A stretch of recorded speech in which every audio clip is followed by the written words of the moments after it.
समय यात्रा की कहानी। एक समय की बात है जब धरती पर महान ऋषियों का वास था। उनमें से एक ऋषि अरविंद अपनी गहरी आध्यात्मिक शक्ति और अद्भुत ज्ञान के लिए पूरे देश में जाने जाते थे। उनकी आंखों में गहरी समझ की चमक थी और उनकी आवाज में एक आकर्षण था जो सुनने वालों को मंत्रमुग्ध कर देता था। वह अपनी तपस्या के दौरान अक्सर ध्यान में खो जाते, जहां समय और जगह का कोई बंधन नहीं होता। एक दिन जब सूरज की किरणें जंगल के बीच से झलक रही थी, उन्होंने अपनी साधना के दौरान एक रहस्यमयी सत्य का अनुभव किया। जैसे ही वे गहरे ध्यान में गए, उन्हें एहसास हुआ कि समय केवल एक रेखा नहीं है जिसे हम पार करते हैं, बल्कि इसे महसूस किया जा सकता है, समझा जा सकता है और इसके द्वार से गुजरना भी संभव है।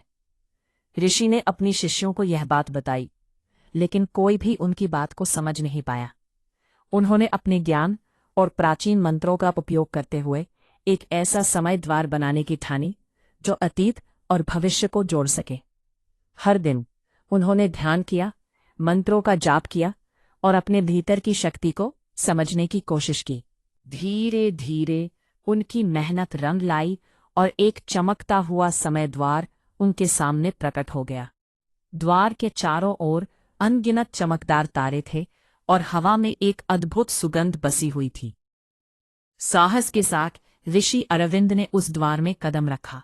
जैसे ही वे उस रहस्यमय द्वार से गुजरे, उन्होंने भविष्य की एक अद्भुत दुनिया देखी।